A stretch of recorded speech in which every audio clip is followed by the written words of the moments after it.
The secret to standing out as a top realtor isn't just what you say, it's how you hook your audience right from the start. So if you think about this, what if you could create hooks so powerful that your audience couldn't stop but scroll, lean in and say, I need to work with you. I want to work with that realtor. So in this video, I'm going to show you exactly how to craft hooks that grab attention, build trust, and generate more leads without spending extra time or money. So let's dive in.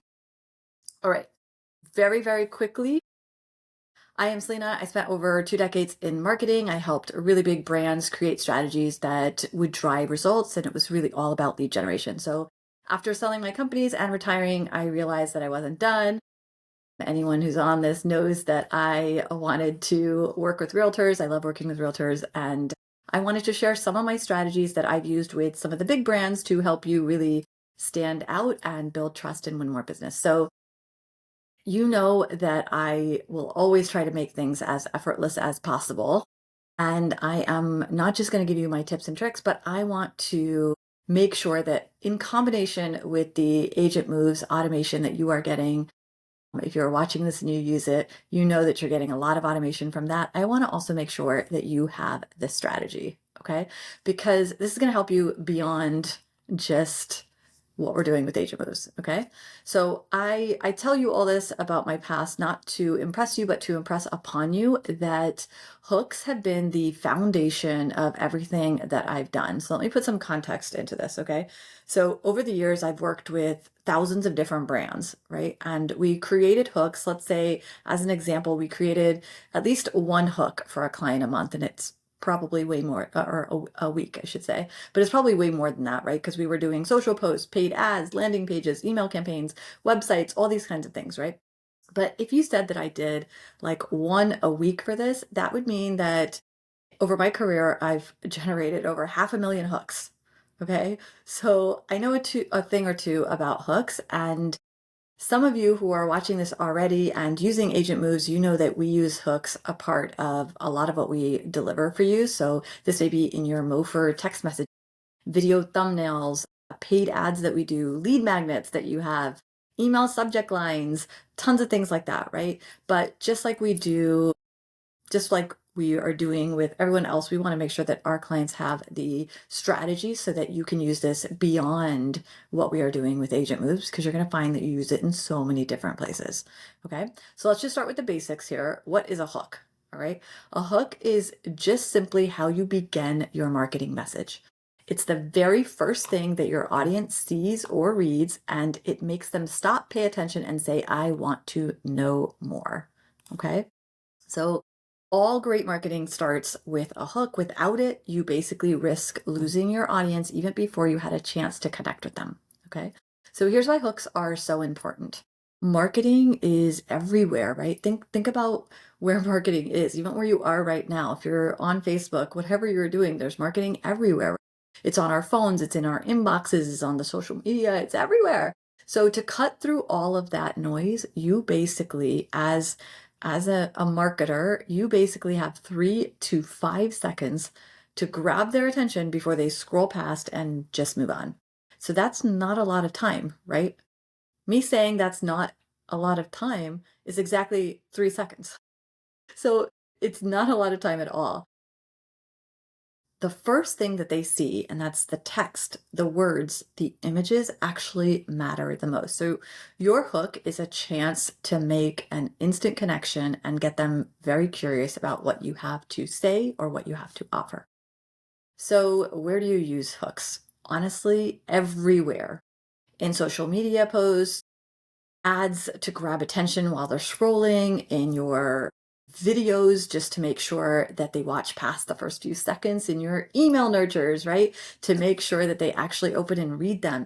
Anywhere where you want your audience to engage or take action, right? If you're a client of Agent Moves and we send text messages out, when someone replies, you could use a hook, right? You can still use hooks even after that first message, right? Hooks are just something that are going to grab their attention and make them continue to want to hear more from you. Okay, so let's see how hooks actually work in action with just a couple of quick examples. So here's one. This is a social post, a fake one. with a headline, right? The headline is usually where you're going to use your hook. It's also the first sentence in a primary text of your social ad, but it will say here, if you saw something like this, right? Why should you fire your CRM? Why you should fire your CRM technology, right? Next to it is an image, bright colors, and a slightly bizarre visual, right? But that's intentional, is to override people's mindless scrolling, right? Get them to stop and then read the hook. Why you should fire your CRM technology. So they're going to think to themselves, what? I paid good money for my CRM technology. Or they're going to say, that's right, my CRM sucks. Either way, you have captured their attention. Well, that's a hook. Okay, let's do the second example. Now, this is in an email. Now, the hook is actually in the subject line. It says, Selena, what I wish someone had told me before I moved to Tenafly. Can you imagine if you were a realtor and you sent that and hoped that they would open it from that? Of course they're going to open it because you've just said something like, wait, what? I live in Tenafly. What? I should know something before I live here? Yes. That is a hook, and that's a great hook. It doesn't even matter what the rest of the email says. Although the email does try to empathize and create empathy in the email, right? And that's also a part of creating a good hook, but we'll get to that. But the main part of this hook is the subject line, okay? All right. So if you're trying to create a great hook, you really only need to know 3 pillars to the perfect hook, okay? Now, first, and probably arguably the most important, is to inspire curiosity. Now, curiosity is one of the most powerful motivators in human behavior. It taps into our natural desire to learn, explore, solve problems, and it makes it easier to want to know more, right? When it comes to creating a great hook, and the most important goal is to really inspire curiosity. You want to make your audience stop, think, and say, I need to find out more, right? So, how do you inspire curiosity? Well, the simplest way is to actually start with the problem that your desired customer is facing, right? So, think about their frustrations, their challenges, the things that they're dealing with, things that you talk to your clients about every single day, right? So, when they see their problem reflected in your message, you basically got their attention, right? You want to tease out the outcome or the benefit without revealing the full story. Okay. So you may want to highlight what your solution actually doesn't include, right? So you won't have to wait for months for this to happen. You won't have to waste, time doing this, right? Those kinds of things are going to create urgency and inspire curiosity. So let me just tell you some of the 3 types of hooks that I have found make it easy to bring out the curiosity of them. And this could just be a tool that you use to, create your hooks. Okay. So the first type is a statement hook. And these hooks are typically some sort of bold, surprising, and if you're really good at creating hooks, they're very contrarian. Okay. They work because they challenge an assumption, they provoke curiosity, and they make your audience pause. Okay. So a question hook is actually just like what it says. It has a question in it, right? And it's addressing some sort of problem or concern, okay? It invites them to think about that and want to learn more. And the last one is a benefit-based hook, and it's a clear benefit or solution, and it gives your audience a compelling reason to engage with you. It focuses on their outcomes that they're about to get, and I would say these types of hook inspire more optimism and confidence. So they're really on the opposite end of the structure, the scale as a statement hook, which is really bold and contrarian. Okay. And we're going to go through some examples of these. And when you start to think through these, you're going to, and honestly, if you think about any message that you are writing, if you're creating, whether you're sending an email, you're sending a text message, you're writing something on social, all of these things are hook worthy. Okay. So you're going to start to automatically, and as you go through this and you start practicing this, you will start automatically thinking in these terms like, okay, what's my hook? What's my hook? What's my hook? That's what you want to ask yourself all the time. If you want someone to reply to whatever you are saying, you need a hook. Okay. So let's do this statement hook first. Okay. Now, remember, statement hooks are designed to grab attention with a bold or provocative sort of claim. Okay. So they challenge assumptions, they make very surprising assertions, they introduce an idea that's really unexpected. Okay. So you're gonna stop them in their tracks and they're gonna want to know more. Okay. So the way that I kind of think about creating these statements, and this is just again as a tool for you to use to create them, it's I use a sentence structure to do it. So I say you put in this bold, something that's really, really bold, right? It's this bold assertion that, like think about that first one that I showed you, right? Like fire your CRM, right? It's something really bold, right? And then it inserts this provocative claim or insight, and then it has this intriguing qualifier or reason to keep reading. So I'm going to give you some examples of that. Okay. Now, these examples are just related to interest rates. And, you know, let's just assume the situation here is that there's high interest rates. People are worried that, they're not going to be enough buyers. And so they don't want to sell their home. Just pretend that's the situation going on. So here are some examples of how you may use a statement hook to do that. Okay. So one example with rising interest rates, don't sell your home unless you know this first, right? So you literally have a bold assertion, right? With rising interest rates, don't sell your home. That's bold, right? Don't sell your home. We're telling someone not to sell their home. We're realtors. We want them to sell their home. But this is what gets them to read. It grabs their attention. Okay. Next one. Do you think interest rates means it's the wrong time to sell? Well, think again, right? Here's another one. Why selling your home right now might be a mistake and how to avoid it, right? It's telling someone not to do this. This could be a mistake, right? That's bold. The one thing homeowners need to know about selling with rising rates, higher interest rates don't have to derail your plans if you follow this strategy, right? So these are kind of bold hooks, and you can see some are much more bold than others. And it's just your comfort level, right? I think I once told Stacy Esser how to, and she'll remember this. I said, can you create a video on why people shouldn't move to Tenafly, New Jersey? And she's like, what? But that's a hook, right? That video gets a lot of views. All right, so here's another set of examples for statement hooks. This is just a totally different situation. Let's assume the market's shifting, but this may be something that's happening in your market. But think the seller's market is over. Here's how to still come out ahead, right? With the market shifting, selling doesn't have to mean losing if you act now, right? The one strategy sellers need to succeed in this changing market.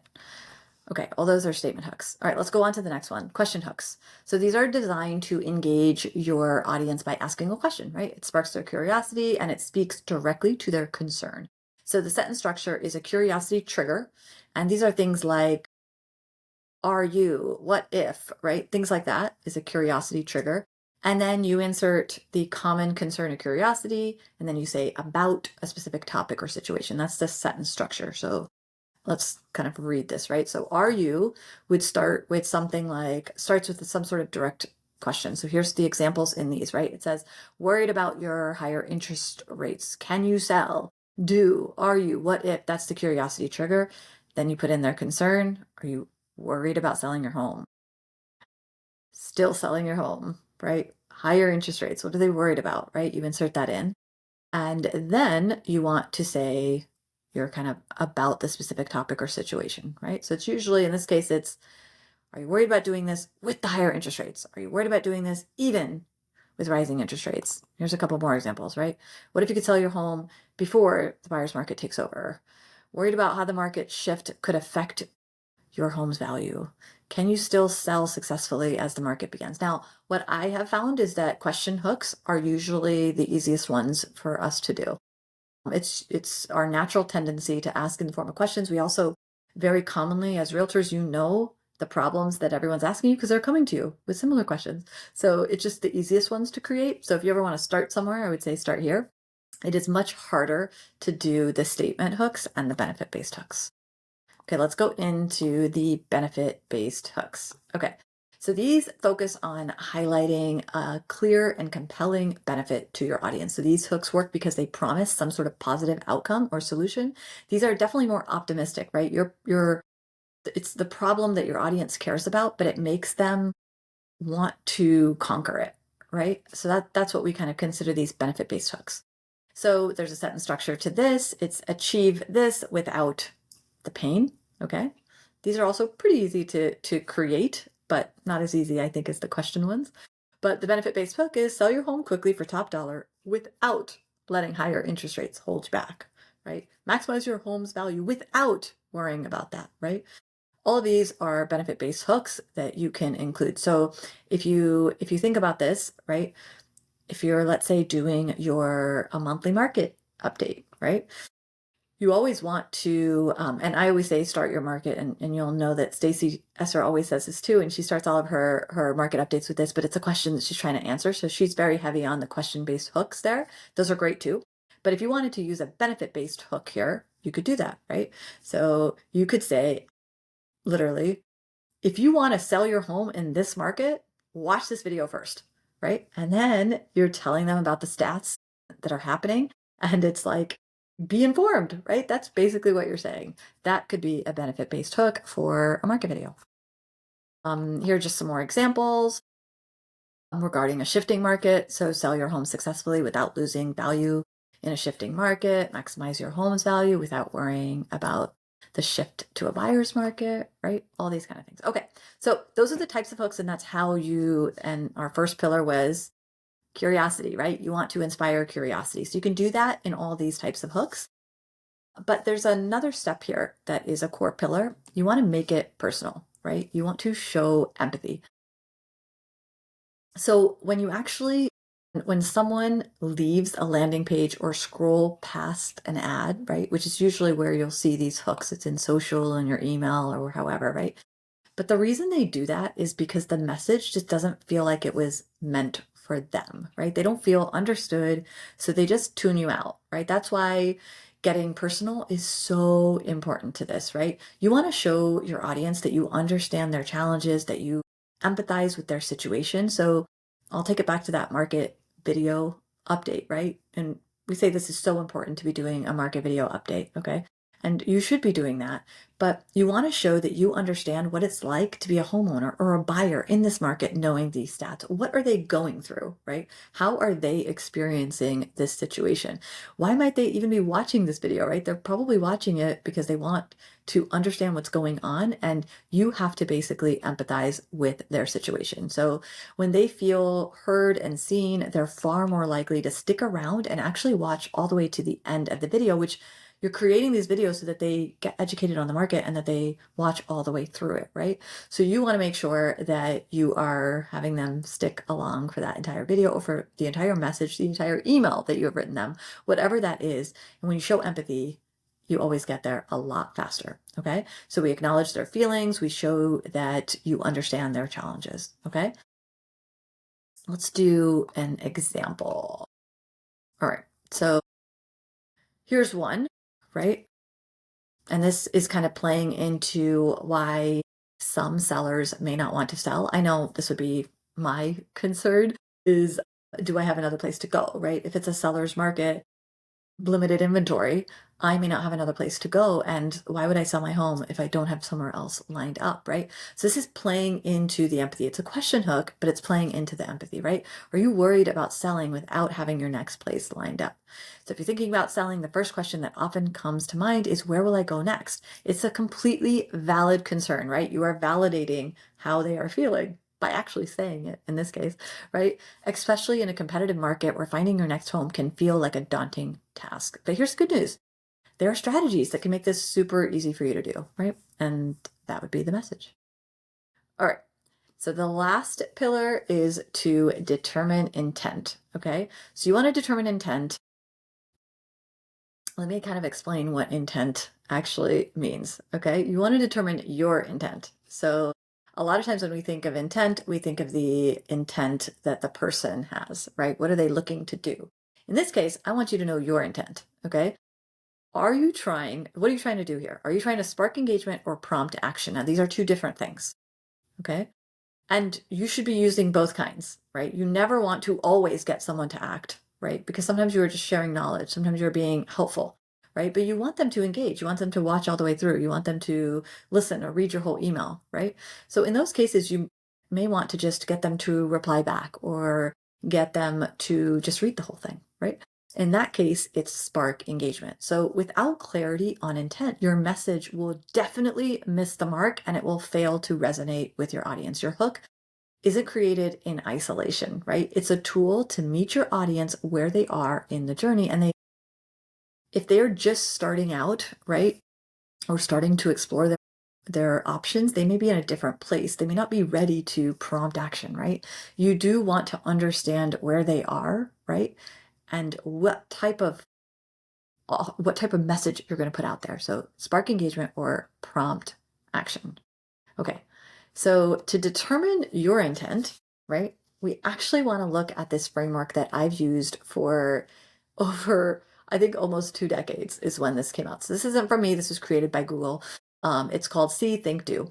They don't really talk about it so much anymore, but it was really brilliant back when they did. I think it was like 2002 or 2003, whatever it was. But it was brilliant. And then I kind of stuck with it and used it with all my clients. And we just kind of created everything around this framework. Okay.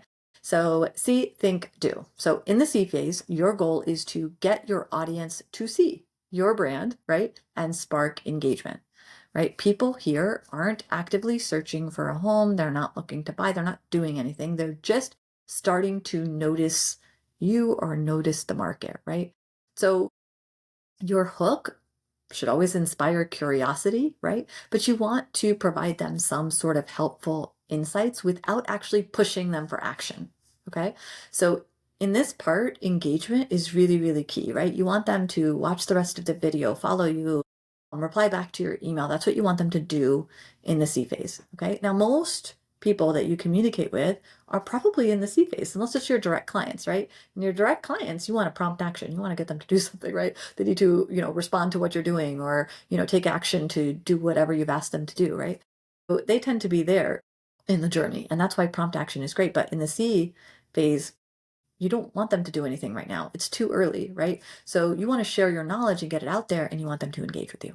Okay, let's talk about the think phase. So in the think phase, your audience is, just like it says, actively thinking about buying or selling. Now, they're evaluating their options. They're doing research, right? They may be looking at what's going on in the market. They may be looking up different realtors to work with, right? But they are considering that something is going to happen. Maybe they don't know timing yet, but they know they've got to move. Maybe they've outgrown their home, whatever it is. They are considering it. Now, your hook here, it should always address their concerns and provide valuable information that prompts them to move forward. Okay. So it is a prompt action. You do want them to make a decision to do this sooner, right? So if they're considering, they may not have a time frame, put that time frame on them, right? That's what you want to do. You want to get them to actually do something. All right. The do phase is exactly that. You want them to do something. You want them to sign your listing agreement. You want them to sign your EBA, right? You want them to work with you, choose you, select you. Okay. So that sort of hooked, it prompts action, but you're like making them an offer that's going to just very direct offer, right? Like do this and I'll give you this, right? It's very, very clear what you're trying to do with them there. So this framework really works because it ensures that the message and the hook of your message is really relevant. So in the C phase, your hook isn't about selling, it's about engaging. In the think and do phase, your hook kind of shifts to helping your audience make decisions and act. Okay. So for realtors, this approach really keeps your messaging natural and it ensures that you're building trust at every stage of the journey. All right. So let's look at a few examples because I want to make sure that you can take this away and it's actionable for you. But I want you to understand how this kind of works in each of the phases. Okay. So let's put this all together. So in this example, this is the C phase. Okay. Here would be a hook. Now this could be actually a hook for a market video that you do. It could be a hook for maybe you put out your I see this all the time, right? You put out your market insights and you put them in a little snapshot on social, right? You'd want to hook in that, right? You want to hook them in. You want to get them to read that or engage with you in some way. So hook is the real estate market in Tenafly shifting? I'm just making this up. I don't know if it is. I'm just putting this in there. Stacy can tell you if it is shifting. But so this hook remains effective because it taps into curiosity, right? And encourages your audience to learn more about the market changes. So now the next thing you want to do is share some sort of story. You can do this in your post, you can do this in your email, however you are sending this message, right? I've been keeping a close eye on the market in Tenafly, and there are some interesting changes happening. It reminds me of a similar time a few years ago when the market began to shift, and homeowners who understood these trends were able to make the best decisions for their goals, right? So that story really shows you as the expert who is familiar with the shifts that have happened, right? You're doing this subtly, right? You're not just saying, I've been in the, it's that I saw this happen a while back, right? And here is what you needed to know. I've experienced this before, right? I am the expert. And then hook, story, offer. Now, what we're offering them is we want them to engage with us. We don't need them to prompt action. We want them to engage with us. Maybe it's follow you, maybe it's like you, anything like that, right? So we want them to do that. And so the offer, maybe if you're curious about how to make the most of your home's value in any market, I put together this free guide, right? That's your lead magnet. All of you have your lead magnet. That's your lead magnet. That's where you would want to put out your lead magnet. Okay, before I jump into the next one, I have Stacy here who's going to jump on.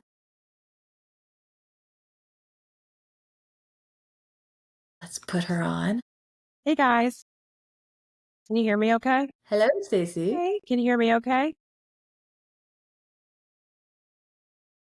Yes. I can hear you. Can you guys comment if you're hearing Stacy? There we go. All right. What I wanted to say is that what I love about, You're on, Stacy. can you guys, I'm speaking, is that, can you guys get me now? Yes? Yes. Okay. There's a little bit of a delay, I think, because I'm at a house, my internet is off of my phone. But what I wanted to say was that what I love about the story part, like where you say I've been keeping a close eye on the market and there are some interesting changes happening and it reminds me of a similar time. I always love that you can insert that you've been studying the market for years or you study the market every week. You speak to so many people about the market. You're always talking to your clients about the market. It's instant credibility and it establishes your professionalism in a much more elevated way. So whenever you have a chance in the story to just say, I was talking to some of my clients, I've been studying the market for years. I was at a seminar with another professional learning about the insights or the projections for 2025, anything that just touts your level of experience, your investment into the market is always good to just drop in when you have an opportunity to do so.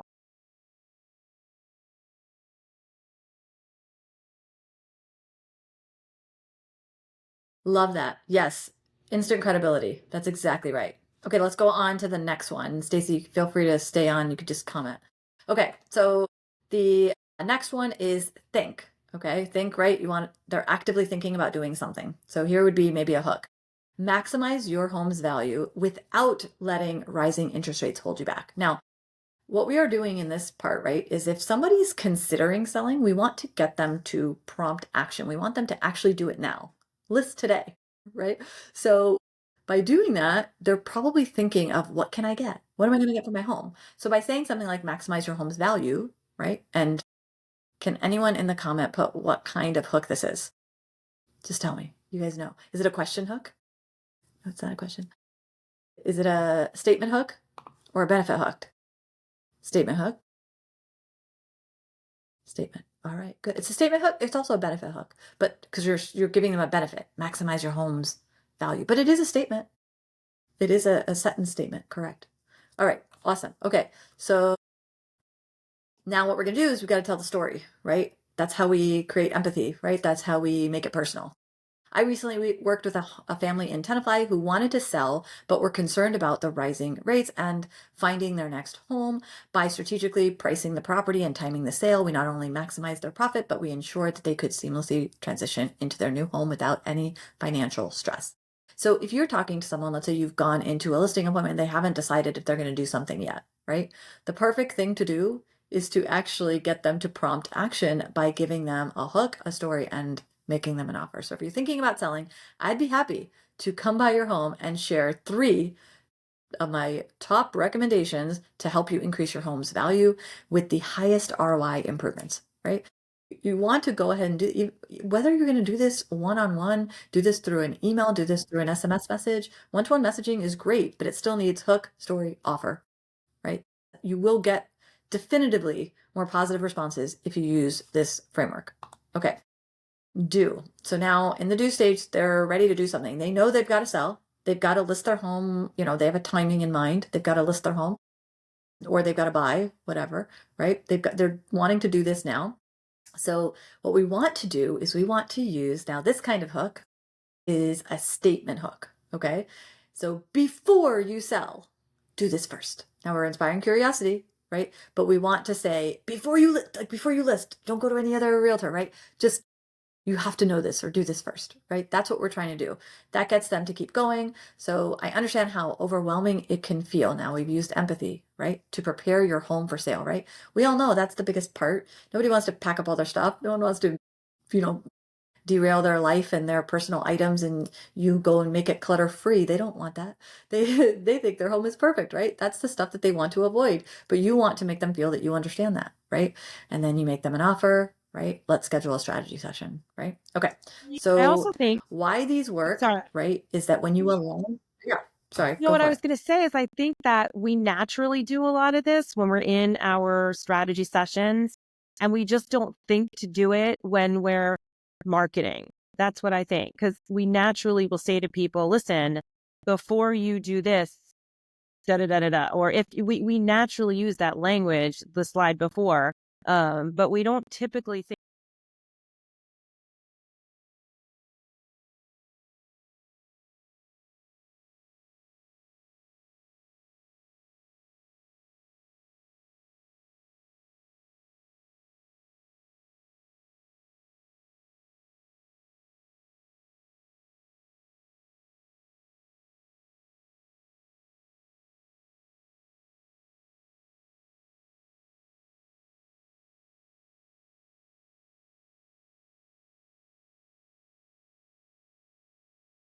Yeah, it's very, very true. What you're going to want to do is for every, at least for if this is a one-to-one communication, right? For that person on the other end, where are they in this journey, right? And if they are in the see or think, you just want to get them to engage. See, you want them to say thank you.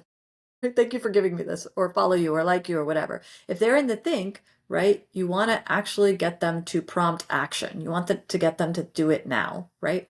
And if they're in the do, you want them to sign with you, right? Make you their agent, right? So you want to think about where they actually are because that's going to make a difference to what you offer them. And for broader messaging, right, you only are going to find people in the C because when you're going out on social, most all the time, the broad audience that is there is going to be in the C. So a lot of your social posts and communications should be about that. But you do want to get them to follow. You want to get them to engage with you, which is follow you, right? So they start to see all your posts. So you still want to use this no matter where they are, but you do need to figure out which bucket you are aiming for with your message. All right. So quick cheat sheet. These are just the three key pillars to creating a perfect hook: inspire curiosity, make it personal, determine your intent. And as a reminder, the best way to inspire curiosity is to use these three types of hooks: statement hooks, question hooks, benefit-based hooks. All right, that is all we have today. I hope you guys found that helpful. I hope you start thinking about hooks everywhere you go. Hook, hook, hook. All right, thank you guys. You can ask any questions you have if you want. And yes, I will definitely send the slides out as well as the training information. But I'll stay on for a couple more minutes if you have questions. Stacy and I are here.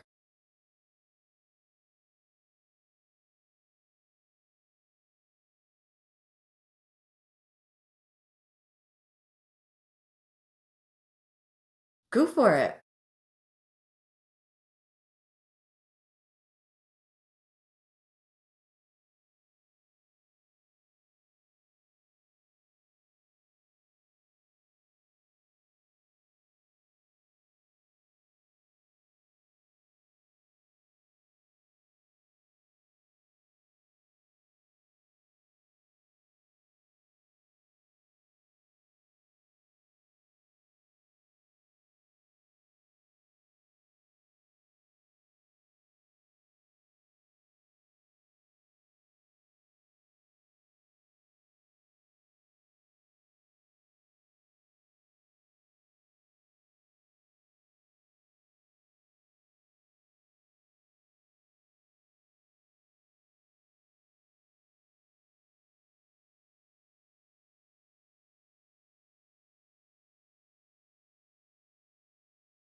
Yeah, it's so true. So that makes complete sense. So, if you're with Agent Moves, one of the things that you'll know we talk about is our flywheel, right? And we have the SPIN, the acronym for SPIN in our flywheel, right? So the first thing that we do is we spark engagement, right? We want them to just engage. So we send out on your behalf, right? We send out to your clients. Literally, it's a email nurture, right? And our emails are not meant to prompt action because if you've ever done email nurtures before, you rarely get a response from someone, right? Unless it's like, thank you, or, it was great hearing from you, or whatever. You rarely get anything like get them to do something from an email because open rates are just so much lower. There's so inboxes are flooded. It's very difficult to do. So in that case, in all of our email nurtures, right, we have hooks, but we are just sharing valuable information and we're trying to get a thank you. We're trying to make sure we get another open, right? So we're sharing valuable information to do that. But our next stage because it's spin, so P, right, the P part of it is prompt action. So the way we do that is we do that through SMS messaging. So, and the fact is the people in your database, you may not know where they are, right? But if you use SMS strategically and you use that, and what we do is we actually send out messages periodically. We don't overuse it via SMS message to get them to consider. So we are actually using an SMS message to get them who we think are in the C stage. We're trying to get them into the think stage, right? So we actually use SMS to get them into the think stage, right? And so a lot of our nurtures, our email nurtures are really all about C, and our SMS messages, right, are in the think stage. Now we also do social posts, right? And I always talk about, if you heard me say this, I'll talk about, I call it funnel Fridays. And on funnel Fridays, when we do a social post, we're hoping to go after people who may happen to see it, who are considering, right? So we'll say book a strategy session, right? And use your strategy session funnel, right? So those kinds of things are great to do that because some people may be there. There are a lot of times when you're marketing to the masses, you're not going to know where they are, right? So you want to get them into one of the buckets, but you can't do that too often. You want to do that really sparingly and very carefully when you're actually using this from a marketing perspective.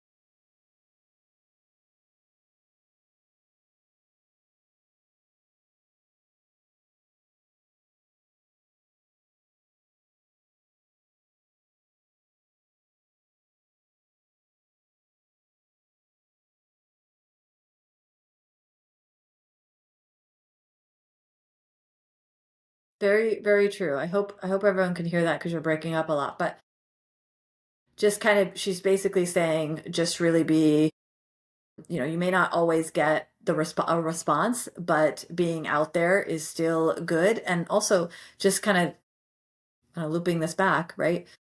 Engagement, and a lot of what you're doing is engagement, right?